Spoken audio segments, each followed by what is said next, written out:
मु doctor Shankar Mahant general secretary Odisha veterinary service association. आज आम माने आम वेटनरी प्रोफेशन ट्रांसफॉर्मेशन केमिति हम जमी आम लोकों पाखे अधिक सेवा दे पारू आमर चाषी मान पाखे आम राज्यर आर्थिक उन्नति क्षेत्र में आम केते अधिक काम करूँ। ओडिशा जेहेतु veterinary council of India president secretary और टीम थिले तेणु आम आज गोटे आम ऑर्गेनाइज कलु वर्कशॉप ऑर्गेनाइज कलु केमती ट्रांसफॉर्मेशन करें फल आम अधिक अधिक सेवा दे पारिबा। जो आम डबलिंग ऑफ फार्मर्स इनकम अच्छी एनिमल हेल्थ कथा कहुई से अधिक भाव में आम योगदान केमती रमती गोटे माइंड स्ट्रॉमिंग सेशन आम केमिति हिसाब से कौन हिसाब से आम परिवर्तन कले आम आम वेटनरी सेवाटा को लोकंर लोकाभिमुखी अधिक करिपरिबा एवं अधिक प्रोडक्टिविटी एवं अधिक लाइफ सेविंग जो एनिमल लाइफ सेविंग कराटा से आम करिपरिबा।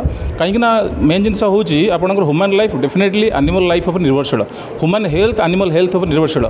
वर्ल्ड बैंक बर्तमान वन हेल्थ कथा कहूँ वन हेल्थ अर्थात है माने मनुष्यर स्वास्थ्य एका करना एनिमल मान हेल्थ व्यतीत तो एनिमल मान हेल्थ को समृद्ध कले ही ह्यूमन हेल्थटा ठीक हम और से वेटनरी डिपार्टमेंट ट्रांसफॉर्मेशन दरकार एवं से दीर्घ में आम सरकार सब संवेदनशील अच्छा सब पॉजिटिव अच्छा तेणु आज जो डेलिब्रेशन्स हम से डेफिनेटली आम वेटनरियन मान भर गोटे अवेयरनेस आनिबो एवं आम गोटे नवजागरण हम कौ हिसाब से आम सर्विसटा को प्रॉपर्ली डेलीवर करें फल माने अधिक रु अधिक प्राणी स्वास्थ्य उन्नति घटिबो। मैं डॉक्टर उमेश शर्मा हूँ, president veterinary council of India new Delhi. Bharat सरकार की स्टैट्यूटरी बॉडी है। आज मुझे उड़ीसा भगवान जगन्नाथ की मान नगरी में आने का अवसर प्राप्त हुआ। मैं उड़ीसा वेटनरी सर्विस एसोसिएशन के प्रेसिडेंट जनरल सेक्रेटरी दोनों का अभिनंदन करता हूँ कि उन्होंने ट्रांसफॉर्मिंग इन वेटनरी सर्विस वेटनरी साइंस में क्या होना चाहिए उस पर एक सेमिनार रखा। मुझे यहाँ बोलने का अवसर प्राप्त हुआ। उड़ीसा राज्य तेज़ी के साथ वेटनरी में फील्ड में आगे बढ़ रहा है।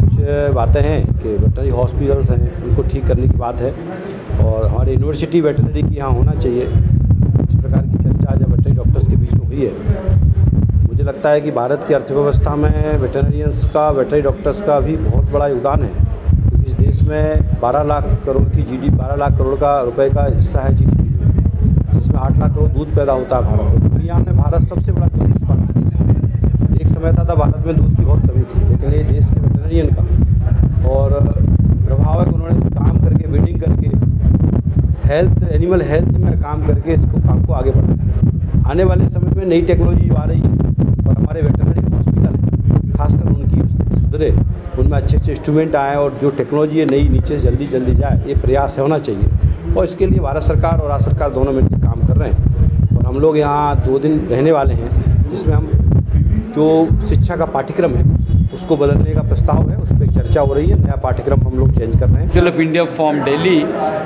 we came here to Bhubaneswar to attend this meeting being arranged by the State Veterinary Council and the association, and they have been discussing about the transformation of in veterinary profession.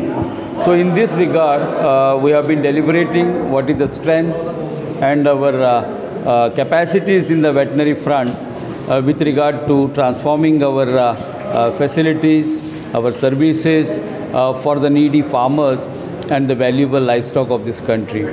And as you know, we are about 75 to 80,000 registered veterinarians in the whole country, and we have been trying to increase the number because with regard livestock population is increasing in this country. Matchingly, we have to increase the strength of the veterinary practicing people also, doctors also. उस दिशा में नया college का start करने की बात या नहीं तो जो एग्जिस्टिंग कॉलेज में इंफ्रास्ट्रक्चर बढ़ा के एडमिशन बढ़ाने की बात भी हो रहा है। और वेटरनरी प्रैक्टिशनर का नाते में एक मिनिमम स्टैंडर्ड करके हॉस्पिटल में सर्विस में क्या सिस्टम होना चाहिए उसके बारे में भी मंथन हुआ आज। और पूरा जितने भी हमारा काउंसिल का वेटनरी का रिलेटेड एक्टिविटीज़ है इसको डिजिटलाइज करने का अभी मोदी सरकार का ये है कि एवरी एक्टिविटी इज़ डिजिटलाइज्ड।